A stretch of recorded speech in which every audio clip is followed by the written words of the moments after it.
So I hope that you have answered all the 10 questions within this 15 minutes. Okay, so let us see the solutions for the 10 questions.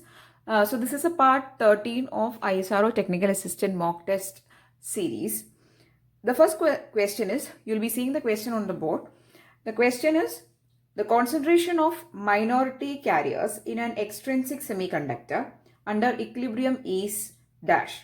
A, directly proportional to the doping concentration. B, inversely proportional to doping concentration. C, directly proportional to intrinsic concentration. D, inversely proportional to intrinsic concentration.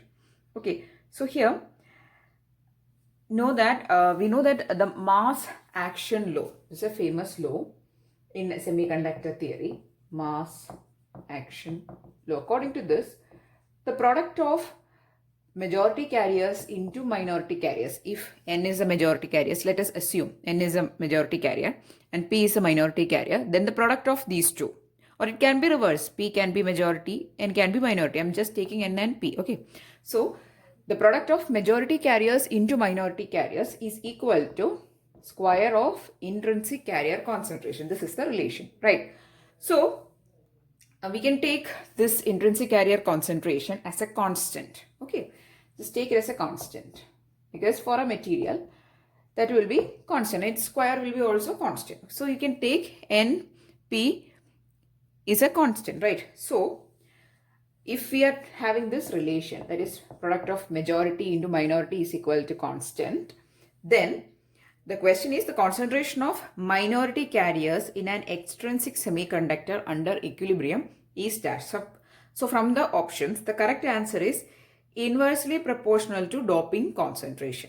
Okay, so if let P be the minority carriers, it is equal to constant by N, right? So if it is a constant by N, we can write P is proportional to 1 by N. Here, N is nothing but the doping concentration of your majority carriers, right? So the correct answer is minority carrier concentration P is proportional to, or it is inversely proportional to the doping concentration. I'll do something. I'll write it as majority carrier concentration and minority carrier concentration itself. Okay. Majority into minority concentration is equal to Ni square, which we are taking as a constant since intrinsic carrier concentration is constant. So we'll take it is constant. So minority is equal to minority concentration. Okay, so is equal to constant by majority. Now majority, what will be the majority carrier concentration? It is equal to the doping concentration. Oh, okay. So you can take it as, since it is okay, we'll write it as doping concentration itself. Doping concentration. So equal to constant by doping concentration means you can write it as minority concentration proportional to 1 by doping concentration. Okay. So this is the relationship. So the correct answer for the first question is option B, that is the concentration of minority carriers in an extrinsic semiconductor under equilibrium is inversely proportional to doping concentration, which is option B is the correct answer. The second question is, the phenomena known as early effect in bipolar junction transistors refers to the reduction of the effective base which is caused by dash. A, electron hole recombination at the base. B, reverse biasing of the collector base junction. C, forward biasing of emitter base junction. D, early removal of stored base charge during the saturation to cutoff switching. Okay, so we are talking about early effect in the case of BJT. Okay, so this early effect is also in the case of field effect transistors, which we also called as base width modulation, or in the case of FET we call as channel length modulation. Okay, so these all are similar to early effect, or the underlying concept is same. So in the case of early effect, what is happening due to the reverse bias, for a case of BJT, there is an emitter, there is a base, there is a collector, right? So this Base is a smaller region. Okay, base is a smaller region, collector is the largest. So this junction, which is called the emitter base junction, we are going to make it as forward biased. If it is NPN, then it is forward biased, and this collector base junction will be making as reverse biased. Okay, now due to this reverse bias present in the collector base junction, the phenomena called early effect occurs, in which the width of the base will get reduced. Okay, this is the case of a BJT. Similarly, a phenomena happen in the case of MOSFETs, which we call as channel length modulation. Towards the drain side, the channel gets pinch off, right? So this is actually also happening due to the VDS or the drain source potential. Okay, so this is happening for the case of BJT. The question is being asked. So this early effect in BJT is actually caused due to the reverse biasing of the collector base junction. So the correct answer for the second question is option B is the correct answer. The third question is this: a transmission line is feeding 1 watt of power to a horn antenna of gain 10 dB. The antenna is matched to the transmission line. The power radiated by the horn antenna into the free space is dash. Okay, so what has been given? The gain of the antenna is given, right? So gain of the antenna is in dB. Okay, so gain in dB is equal to 10 log 10 power radiated by power input, right? So this is the equation for finding the gain in dB. So this gain in dB is given, which is equal to 10. 10 is equal to 10 log 10 PR by P. And also, what is being given to you? The power, the transmission line is feeding 1 watt power, means it is P in is 1 watt. Okay, and you need to find the power radiated by the antenna. So this is the gain of the antenna. Input power feeder to the antenna is 1 watt. Power radiator we need to find. Gain of the antenna is given in dB, which is 10. So simply by solving this, you will get the power radiated. Okay, so you can cancel it out. There's a 1 here. 1 is equal to 10 log 10 PR by 1. If you take the anti-log, you'll be getting 10 raised to 1, which is equal to 10 watt. Okay, so 10 watt is the radiated power by this horn antenna. Okay, so this antenna is a horn antenna and it is radiating 10 watt power, and the correct answer is option A is the correct answer. Next question, you can see on the board, a two-port network is represented by ABCD parameters by V1, I1 equal to, this is a matrix representation. So we have very recently discussed about all the two-port network parameters. This is the ABCD parameter. Okay, so this ABCD parameter is given like this. It is also the general way of notating V2 minus I2. So the current is in the output port is negative. Okay, so if port 2 is terminated by RL, the input impedance seen at port 1 is given by dash. So if you know the basics of ABCD parameters, you can answer this question very easily. So first we will write the equation form. Okay, we have also discussed about the equation form. Anyway, I'll do the matrix multiplication and I'll write the equation form. So V1 equal to A V2 minus B I2, right? Next equation is for I1 is equal to C V2 minus D I2. Now we need to find the input resistance at the port 1. Okay, so input resistance, if you are calling it as R1 is equal to V1 by I1, right? So for getting that, we'll take the ratio of V1 by I1. Okay, and that is nothing but just take the division of this. So you'll be getting here a ratio like this. Okay, so V1 by I1 equal to AV2 minus BI2 by CV2 minus DI2. Now if you see the options, in the options there is no V2, there is no I2, there is only ABCD and RL. So you have to bring the term RL, that is a load resistance or the output resistance at port 2, into this equation, right? Okay, so you can now change this as, since V1 by I1 is equal to R1, we can change this as R1. Okay. I'm just calling the input resistance at port 1 as R1. I need the equation for R1. But in my equation, there is no V2, I2. I only need RL form. RL and ABCD. Okay.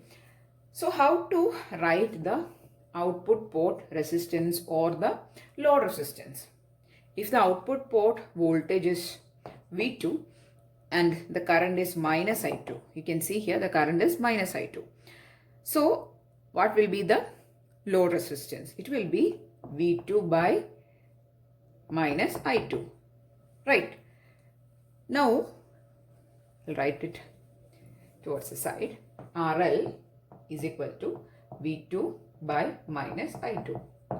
Now, I'm going to rewrite V2 in this equation as RL. From this equation, what will be V2? V2 is equal to minus RL I2, right? Just taking the cross multiplication. Okay, I'm going to put it in a square box so that you should be able to figure out. So equal to, I'm going to replace V2 with minus RL I2. Okay, so A into minus, I'll put in the beginning or in the front, minus RL I2 minus B I2, I'll put it as it is so that I can cancel. So that is my aim. C, there is also a negative, minus C RL I2 minus D I2.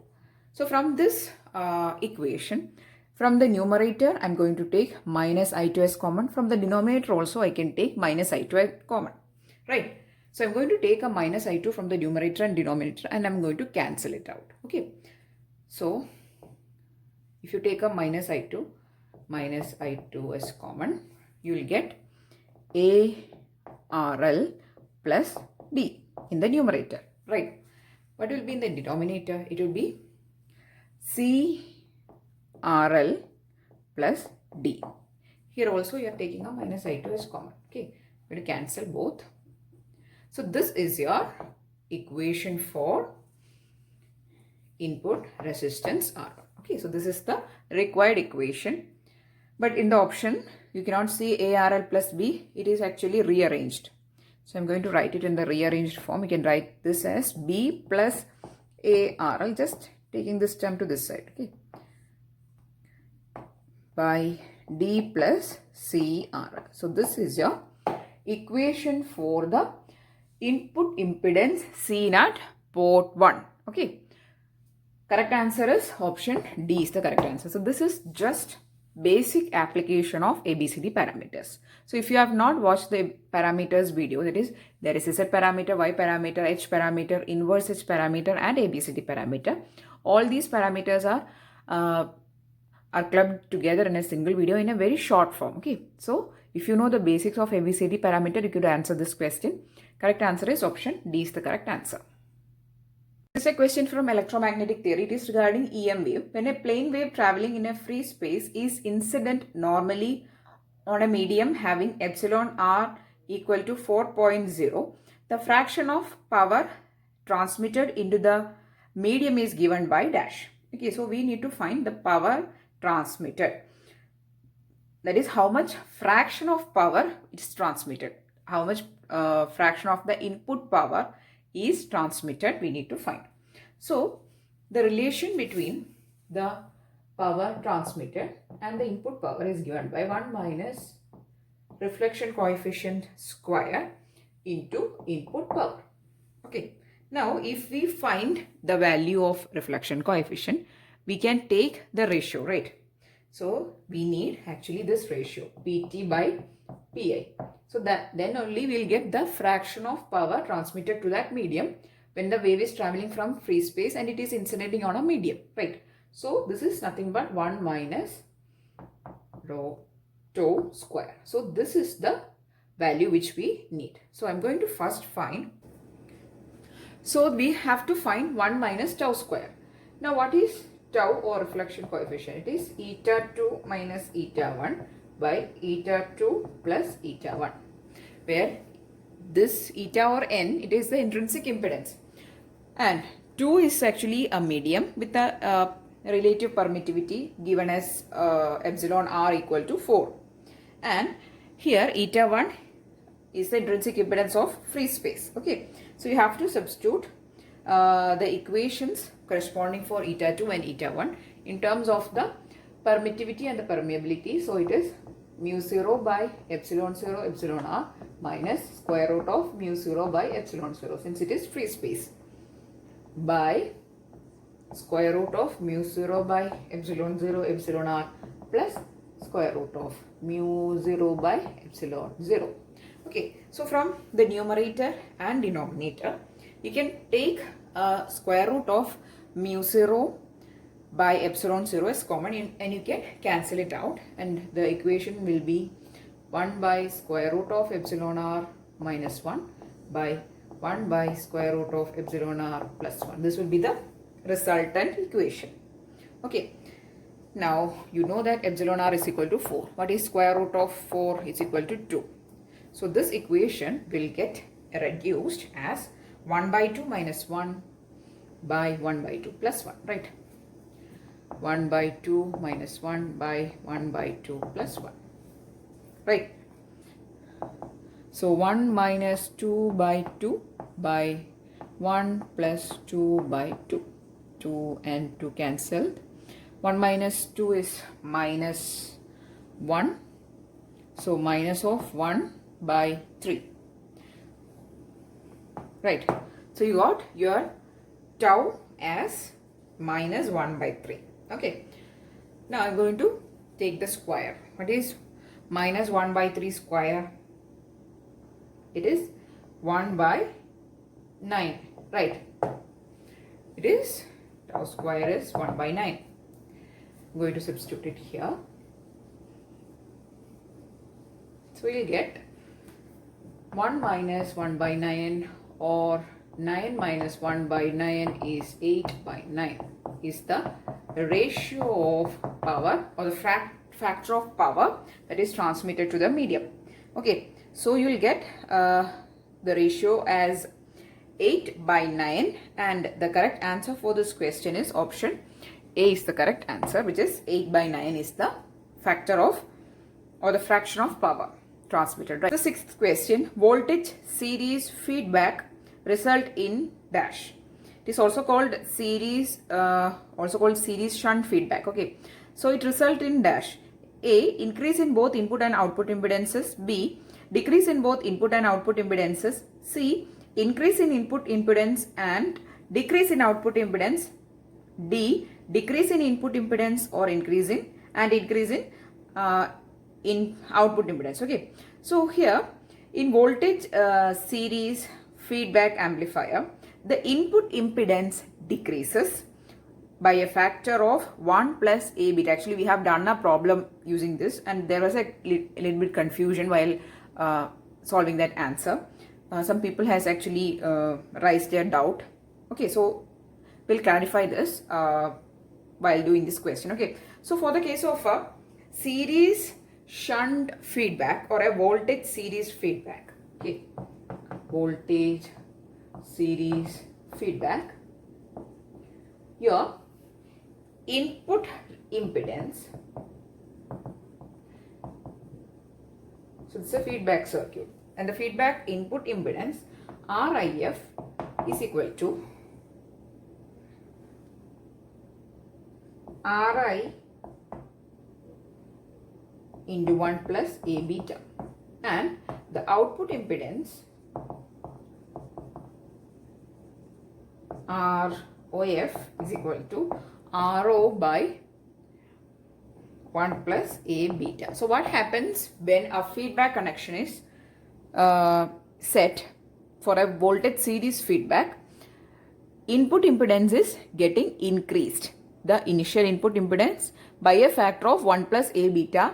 During the feedback connection, input impedance is increasing. Okay, so this is the equation for a voltage series feedback input impedance. Okay, so please clarify the doubt. Input impedance is increasing and the output impedance is reducing. RO by, without feedback output impedance by 1 plus A beta, it is reducing.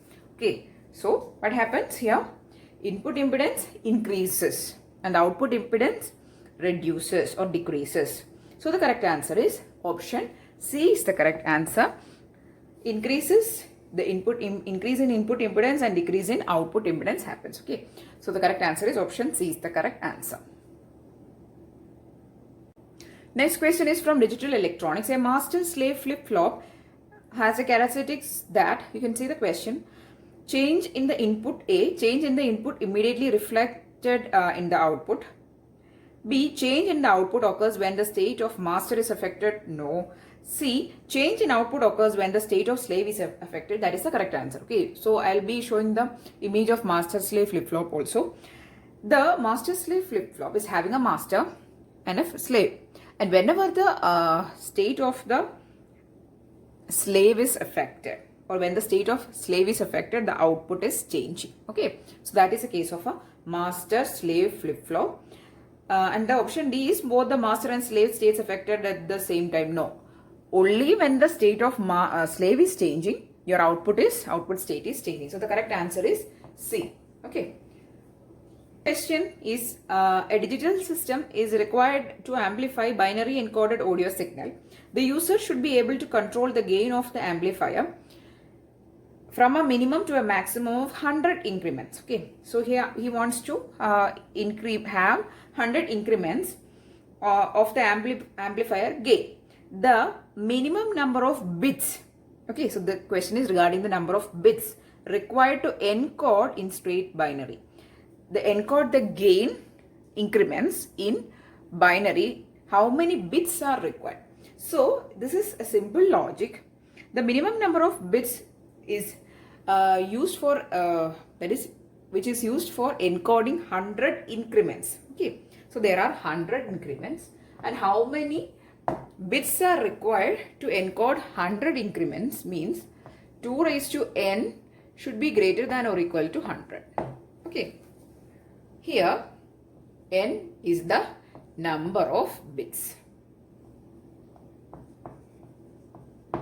So if you want to encode 100 increments means 2 raised to n should be greater than or equal to 100, and n is the number of bits. Here 2 raised to 6 is 64 and 2 raised to 7 is 128, right? So it is greater than or equal to 100. So in order to have 100 increments, you require actually how many bits? 7 bits. You have n is the number of bits and n should be equal to, that is 7 should be the minimum number of requirements, and minimum number of bits required is 7 actually. Okay, correct answer is option D is the correct answer. Question is a 9th question from 8051. When the microcontroller executes some arithmetic operation, then the flag bits of which register are affected. These are very basic questions. Okay, so we know that PSW is called flag register. It is having various flags, and these flag register is actually affected when arithmetical or logical operation is executed. Options are A, PSW, B, stack pointer, C, DPTR, D, PC. Now, what is the use of a stack pointer? It is used for pointing to the stack, right? DPTR is data pointer register. PC is program counter. It stores the address of the next instruction to be executed. And PSW is having various flags. It consists of carry, auxiliary carry, overflow, parity, register bank, select bits. These are the various bits or bit fields in a PSW register. So that is actually called a flag register, and that is affected when arithmetic and logical operations are executed. Okay, correct answer is option A is the correct answer. That is this PSW register is actually getting affected. The last question that we are going to discuss in this video is actually again from 8051. It is actually some calculations. How are the status of the carry, auxiliary carry and the parity flag affected if the right instruction? You can see the question. Move A, #9C, then add A, #64H. Okay, so first we are moving the value 9C to A, then we are adding this immediate value which is 64 with A which is having 9C. So this is nothing but addition of 9C and 64. Okay, so when we are performing the addition of 9C and 64, we're actually going to do this. So this is 9C and this is 64. Okay. Now, when we are adding these two numbers, which is 9C and 64, how the carry, auxiliary carry and parity are affected? That is a question. First, we'll do the addition. Then we'll check for the various fields. Okay, what are the changes?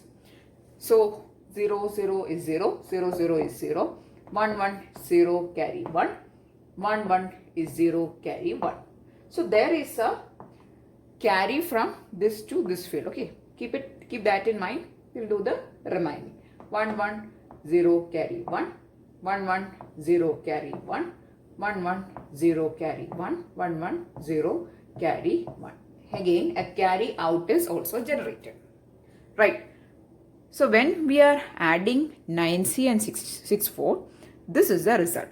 And these are the changes that is happening. Okay. I hope you can see the board very clearly. Now, first we'll check for the condition of carry. What is carry flag or CY flag? This field is indicating whether any carry out is generated while an addition or an arithmetic operation is performed. Okay, here we are doing an addition and we can clearly see that a carry out is generated. So, carry flag has to be 1. Okay, so first condition we have checked, or first thing we have checked. Next, what is auxiliary carry flag doing, or what is that indicating? Whether any carry is generated from the D3 bit position to D4 bit position. Okay, so this is the first nibble, this is the second nibble. From this nibble to this nibble, that is from D3 to D4, this is D0, D1, D2 and this is D3. From D3 to D4, any carry generated or not? If yes, carry is 1. If not, carry is 0. So here you can see clearly that there is a carry from D3 to D4. So CY is 1. Two conditions we have checked. Last one is regarding parity.